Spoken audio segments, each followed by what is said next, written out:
चलो कर। देखो जब भी कभी डिरेलमेंट होगा है ना, कहीं भी डिरेलमेंट होगा तो उस समय क्या होता है, डिरेलमेंट के समय ट्रैक के पैरामीटर लिए ही जाते हैं, चाहे कोई भी कारण हो डिरेलमेंट का, लेकिन ट्रैक की नापतोल की ही जाएगी। ठीक है, लेकिन मान लो यहाँ पर कोई डिरेलमेंट हो गया, 2 डिब्बे 3 डिब्बे 4 डिब्बे, चाहे पैसेंजर गाड़ी हो चाहे माल गाड़ी हो, उसके गिर गई, तो सबसे पहली बात यह आती है कि इस ट्रैक को हम कहाँ से देखना शुरू करें, इस ट्रैक का ऑब्जर्वेशन कहाँ से शुरू करें। मान लो एक डिब्बा यहाँ गिर गया, एक डिब्बा वहाँ गिर गया, एक डिब्बा वहाँ गिर गया, तो सबसे पहली बात इस ट्रैक का पूरा ऑब्जर्वेशन करना पड़ेगा, चेक करना पड़ेगा, तो तभी तो पता पड़ेगा कि डिरेलमेंट क्यों हुआ। तो ट्रैक ऑब्जर्वेशन करते समय, ट्रैक के पैरामीटर लेते समय सबसे पहली बात ये होती है कि हम ट्रैक को कहाँ से देखना शुरू करें। ठीक है, दूसरी बात कितनी दूर तक देखें, है ना, मतलब कितना दूर तक देखें उसको, ट्रैक को 45 मीटर, है ना। और तीसरी बात ये होती है कि ट्रैक में क्या क्या देखें। 3 बात ध्यान रखनी है तुमको। एक तो कहाँ से देखना शुरू करूँ, मान लो ये 2-3 डिब्बे गिर गए यहाँ पर, तो मैं कहाँ से इस ट्रैक को देखना शुरू करूँ और कितनी दूर तक करूँगा और क्या क्या देखना है मुझे। तो पहली बात कहाँ से देखना शुरू करूँ, तो मान लो यहीं 3 डिब्बे गिर गए। अब तुम सबसे पहले तो ये देखोगे कि ट्रेन किस दिशा में जा रही है। मान लो ट्रेन इस दिशा में जा रही है तो वो साइड होगी राइट, ये होगी लेफ्ट। ठीक है, अब मान लो 3 डिब्बे गिर गए तो सबसे पीछे वाले पे जाओगे। मान लो इस तरफ ट्रेन जा रही है तो 3 डिब्बे गिरे तो सबसे पीछे वाले पे जाएंगे। सबसे पीछे वाले जाने पर सबसे पहले ये देखेंगे कि व्हील गिरा कहाँ। सबसे आसान ढूंढना ये रहता है कि व्हील गिरा कहाँ। सपोज जब व्हील इस पर चढ़ेगा तो मान लो यहाँ से चढ़ा और यहाँ से गिरा, तो यहाँ से गिरेगा ना तो ये स्लीपर टूट जाएगा और ये बैलेंस टूट जाएगा। तुमने क्या किया, दिशा देख ली गाड़ी की, सबसे पीछे वाला जो वैगन है या कोच डीरेल हुआ है उसके पास जाओ। तो पहली चीज़ हम क्या देखेंगे, जैसे मान लो 3 डिब्बे गिर गए तो सबसे बाद वाला, और सबसे बाद वाले में व्हील कहाँ गिरा ये आसानी से पता पड़ जाता है। मान लो व्हील तुमको लग गया कि इस स्लीपर पर यहाँ टूट गया, ये स्लीपर सबसे पहले यहाँ गिरा। अब इसके पीछे देखेंगे तो कहीं चढ़ा भी होगा ये, है ना, क्योंकि फ्लेंज तो यहाँ रहता है अंदर। जब व्हील यहाँ आके गिर गया मतलब ये क्रॉस किया होगा इसको, और क्रॉस किया होगा तो इस पर कहीं ना कहीं चढ़ने के मार्क्स होंगे, है ना। तो गिरना, जो व्हील जहाँ गिरता है वो आसानी से पता पड़ जाता है। उस दिन डिरेलमेंट हुआ था, आराम से दिख रहा था कि यहाँ पर गिरा है। जब गिरा है तो उससे पीछे देखेंगे कहीं चढ़ा भी होगा। ये जो चढ़ा होगा उसको बोलते हैं प्लेस ऑफ माउंट या पॉइंट ऑफ माउंट। मान लो यहाँ चढ़ा तो ये हो गया पॉइंट ऑफ माउंट, और यहाँ उतरा तो ये हो गया पॉइंट ऑफ ड्रॉप। ड्रॉप मतलब गिरना, माउंट माने चढ़ना फ्लेंज का। यहाँ से यहाँ पर एक रबिंग स्क्रैच भी होगी उसकी। फ्लेंज जाएगा तो वो अपना रास्ता बनाता जाएगा। ठीक है, ये पॉइंट पता पड़ गए। ये कभी कभी नहीं पता पड़ पाता है point of mount, point of drop तो हर बार मिलेगा ही मिलेगा, गिरेगी गाड़ी। इससे क्या पता पड़ रहा है, इससे ये चीज पता पड़ रही है कि यहाँ से हमको देखना है ट्रैक इस तरफ भी इस तरफ भी। इसका मतलब ये पॉइंट ढूंढने का एक ही मतलब है कि इससे मैं इधर भी देखूंगा और इधर भी देखूंगा। और जहाँ से ये व्हील चढ़ा है यहाँ कोई ना कोई फॉल्ट हो सकता है इस ट्रैक में, जहाँ से चढ़ा है कहीं ना कहीं यही दिक्कत होगी इन्हीं के बीच में। ज़्यादातर संभावना इससे इधर की भी है, कोई भूमिका बनी हो और यहाँ आके ये गिर गया हो, है ना। तो पहले तो मैंने point of mount, point of drop पता कर लिया। और कुछ नहीं है, जिस तरफ गाड़ी जा रही हो सबसे पीछे वाला डिब्बा जो गिरा हो वो कहाँ गिरा है उसके पीछे देखोगे तो पॉइंट ऑफ माउंट मिल जाएगा। नहीं मिलेगा तो ये तो मिलेगा ही, पता पड़ गया ये। अगर ये मिल जाता है तो 45 मीटर इस ट्रैक को मैं पीछे देखूंगा, 45 मीटर आगे। और अगर ये नहीं मिलता है, केवल ये मिलता है, तो मैं 45 मीटर आगे और 90 मीटर पीछे तक ट्रैक को देखूँ। ठीक है, वो सुपरवाइजर को पता रहेगा, है ना। कुल मिला के जो इन दोनों में से कोई भी पॉइंट मिल जाएगा मैं उसको रख दूंगा नाम जीरो स्टेशन। Zero station. और फिर मैं अपना इंची टेप लगा के इससे मतलब जीरो स्टेशन ये हो गया 3 मीटर पे -1 -2 पीछे की तरफ, और इससे आगे +1 +2 ऐसे करके स्टेशन बना लूँगा 3-3 मीटर पे। मान लो मेरा जीरो यहाँ पॉइंट ऑफ माउंट या पॉइंट ऑफ ड्रॉप मिल गया, 3 मीटर उधर 3 मीटर उधर, ऐसे करके -1 -2 मैक्सिमम 90 मीटर तक, इधर 45 मीटर तक, इधर 15 स्टेशन बन जाएंगे, इधर 30 स्टेशन मान लो। 3-3 मीटर दूरी पर मैंने वहाँ से स्टेशन बना लिया। अब ये स्टेशन बनने के बाद मैं यहाँ से ट्रैक देखना शुरू करूँगा आगे पीछे। तो मतलब मुझे देखना क्या है, पहली बात वो जो डिरेलमेंट हुआ होगा वो सीधी लाइन पे हुआ होगा या कर्व पे हुआ होगा, है ना।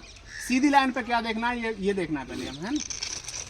अब क्या करना है, मैं इस स्टेशन से शुरुआत कर सकता हूँ या लास्ट में जो स्टेशन बना होगा 30वां, वहाँ से स्टार्ट करूँगा इस गेज को लगाना, है ना। इस गेज को जब भी लगाऊंगा मैं, इससे दो चीज़ें पता पड़ेंगी। ये है ट्रैक कम लेवल, ये जो गेज का नाम है वो ट्रैक कम लेवल है। ट्रैक कम लेवल मतलब वहाँ से मैं शुरू करूँगा और ये देखूँगा ये गेज फेस है ट्रैक, इस ट्रैक के और इस ट्रैक के बीच की दूरी कितनी है, हर स्टेशन पे मुझे ये चेक करनी है। पहला काम, इस गेज को लेके जाओगे आप, स्टेशन बना लिए, एक तरफ से शुरू करोगे, पेन कॉपी ले ली तो सबसे पहले लिखोगे -30 स्टेशन, एक कॉलम हो गया स्टेशन, एक स्टेशन का कॉलम -30 -29 ऐसे करके 0 और 0 से फिर 15 तक पूरे स्टेशन बन गए। पूरे स्टेशन में सबसे पहले मैं इस गेज को लगाऊंगा। मान लो यही मेरा 30वां स्टेशन है। अब इस गेज से तुमको ये ध्यान रखो कि दो चीज़ें पता करूंगा मैं। मान लो गाड़ी की डायरेक्शन इधर थी, दो चीज़ें पता करूंगा, इस ट्रैक के बीच में दूरी, उसको बोलते हैं ट्रैक गेज। 1676 रहती है ब्रॉड गेज में, है ना। दूसरा, ये लेफ्ट, अगर गाड़ी इधर जा रही है तो ये लेफ्ट रेल हो गई, नहीं ये दूरी अंदर की अंदर हाँ, इस फेस के ये गेज फेस है लगाने का, 13 mm नीचे नापते हैं, यहाँ से यहाँ तक की मिनिमम दूरी ट्रैक गेज हो गया। दूसरी चीज मैं ये पता करूंगा कि ये लेफ्ट रेल जो है इसके रेस्पेक्ट में कितनी नीची है या ऊंची है।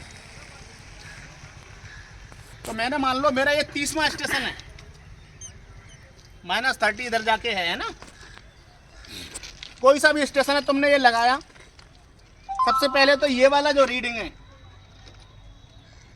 ये क्या बताएगी, इन दोनों के बीच की दूरी। और ये कितना बताती है, 1676 से इसमें जो रीडिंग है वो -10 और +20 तक है।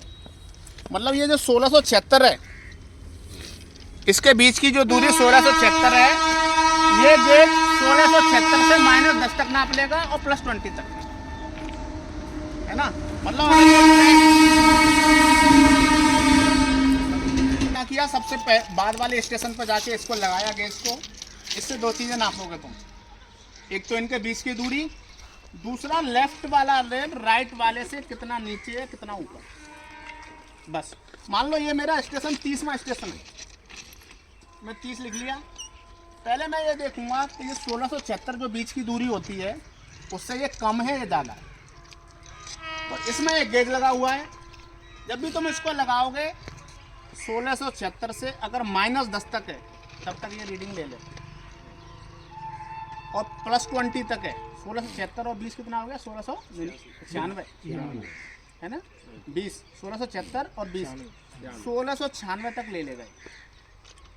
सीधी लाइन में ये ट्रैक 1676 से 6 कम भी हो सकता है, 6 ज़्यादा भी हो सकता है, इतना टॉलरेंस रहता है। ये ऐसा नहीं 1676 ही होगा सब जगह। कर्व पे ये बढ़ता जाता है, ये ध्यान रखना, कम नहीं हो सकता कभी भी कर्व पे। 1676 में से 6 घटाओगे, 1670 से गेज कभी भी कम नहीं होगा ट्रैक। 1670 से कहीं भी -6 से ज़्यादा कम नहीं होता, लेकिन गुलाई तो और बढ़ता है, +20 तक मैक्सिमम जा सकता है। तो ये गेज भी मैक्सिमम +20 तक ही है, ठीक है। जब भी तुम इसको दबाओगे तो ये रेड वाला आएगा। रेड वाले का मतलब होता है ये टाइट है गेज। जैसे इसको दबाओगे ना इधर से, ये रेड की तरफ जाएगी, और हर खाना इसमें 1 mm का है। उससे देख लोगे अगर रेड की तरफ 3 आ रहा है खाने तो -3। मैंने अगर मान लो -3 आया तो मैंने यहाँ लिख दूंगा गेज में लिख दूंगा -3। -3 का मतलब है यहाँ पर जो मेरा गेज है ये 1676 से 3 कम, उस वाली रीडिंग को देखिए। ठीक है, अब एक और रीडिंग लूंगा यहाँ पर कि ये जो लाइन है वो कितनी नीचे ऊंची है। तो इसमें मैं ये स्प्रिट है, स्प्रिट मतलब पारा, ये पारा है। देखो ये देखो इधर ले जाओगे तो इधर जा रहा है, अपोजिट ले जाना है इसको, जिधर जिधर ऊंचा भागे उसका अपोजिट ले जाना है।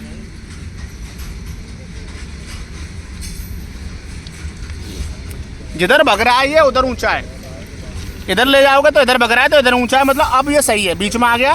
अब देखो इस पे खाने पे तो 8 mm नीचा है। ये हर खाना 2 mm का है, 10 से एक खाना इधर आ रहा है। जैसे मान लो तुमने बीच में रखा है, ये रीडिंग यहाँ पर है, बीच में रख लिया, मान लो ये बीच में रख लिया। अब ये किधर भग रहा है, इधर भग रहा है, तो इसका मतलब ये ट्रैक ऊंचा है। अब इसको उल्टा ले जाओ, बीच में लाओ। बीच में लाने के लिए जैसे इसको बीच में लाओगे तुम, मान लो यहाँ पे आया, फिर उस रीडिंग को पढ़ लोगे। एक खाना 2 mm का है, देखो 10 से थोड़ा पहले आ रहा है, 8 हो गया, मतलब ये लाइन 8 mm नीचे हो गई है ना। जिस तरफ तुम उसको ले जाओगे तो वो नीचे है उस तरफ, है ना। तो पहले स्टेशन पे मैंने लिख लिया कि गेज कितना है, इतना, और ये क्रॉस लेवल बोलते हैं इसको। क्रॉस लेवल कितनी है, -8। दो ही चीज तुमको इस गेज से पता करनी है। अब क्या करोगे तुम, इसे अगले स्टेशन पर लगाओगे और फिर वही देखोगे कितना है, ये कितनी है, गेज कितना है। ये सीधे ट्रैक पर -6 + 6 से ज़्यादा नहीं होना चाहिए। अगर मान लो ये ट्रैक सीधा है, इस पर डिरेलमेंट हुआ है, तो कहीं भी ऐसा ना हो जाए कि +15 आ गया, है ना, तो वो ट्रैक गेज ज़्यादा है। ठीक है, 2 रीडिंग लोगे तुम इस गेज से, ट्रैक गेज और क्रॉस लेवल। क्रॉस लेवल मतलब ऊंचा नीचा कितना है। अब ये 30वें स्टेशन की हो गई। अब एक 29वें स्टेशन की तुमको मिल गई, मान लो +4 और +3 ऐसे मिल गई।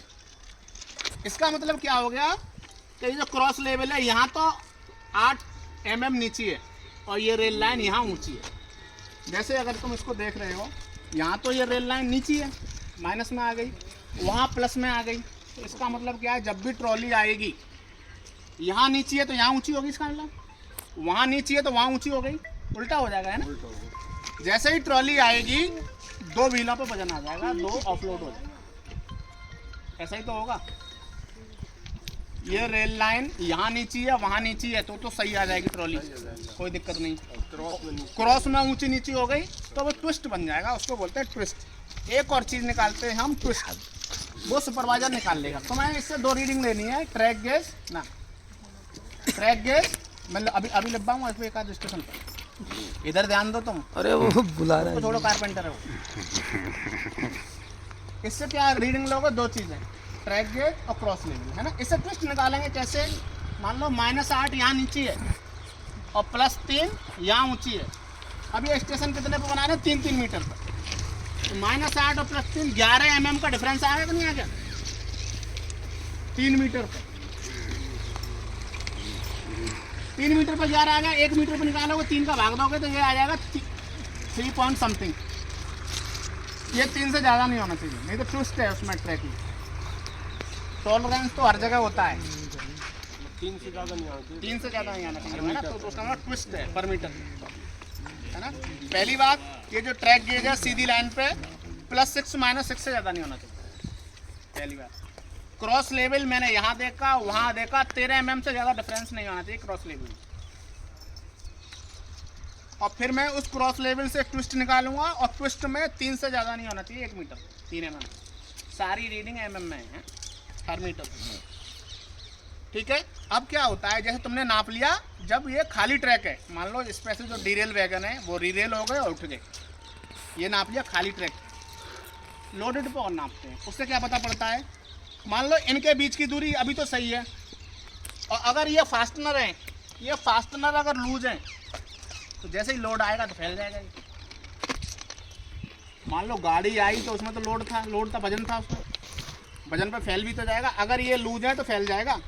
तो मैं क्या करूँगा, कोई लोको लेके आऊँगा, या तो लोको के बीच में या लोको के पीछे दोबारा रीडिंग लूँगा यही सेम। इससे ये पता पड़ जाएगा कि ये लूज तो नहीं है, फैल तो नहीं रही। और क्रॉस लेवल ज़्यादा है कम है, उससे ये पता पड़ जाएगा कि इनके नीचे पैकिंग कम तो नहीं है। दब जाते हैं ना कहीं, अगर इसके नीचे बैलास्ट नहीं होगा तो दब जाएगा ये।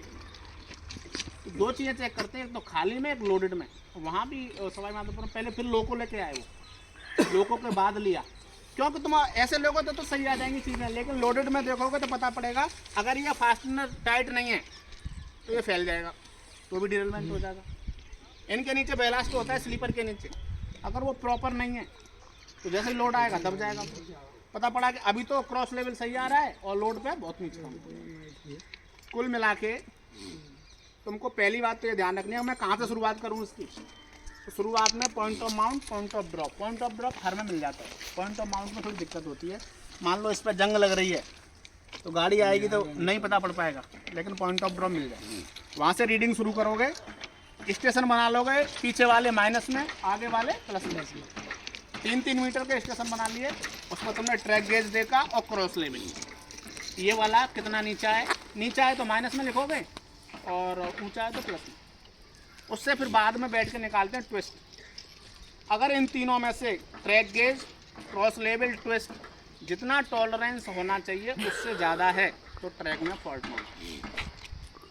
ठीक है, लोडेड में देखेंगे, खाली में देखेंगे। अच्छा, ये तो केवल इस ट्रैक की बात हो गई।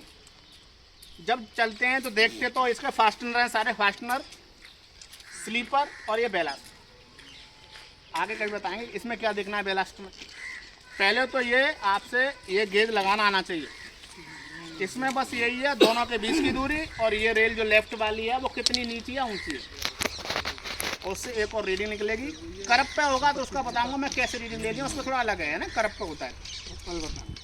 ये प्लस 20 से -10, ये रीडिंग ध्यान माइनस, मतलब इन दोनों रेल के बीच में ये जो गेज लगेगा, तो अगर ये 10 mm पास में भी आ जाएगी, 10 mm पास का मतलब हो गया 1676 - 10, हाँ 1666 तक ले लेगा ये गेज, और मैक्सिमम +20 1696 तक ले लेगा गेज। ठीक है, तो लेगा, लेकिन प्लस में 20 लेगा और माइनस में हाँ हाँ हाँ, मतलब अलाउ है 70 से कम को न हो। वो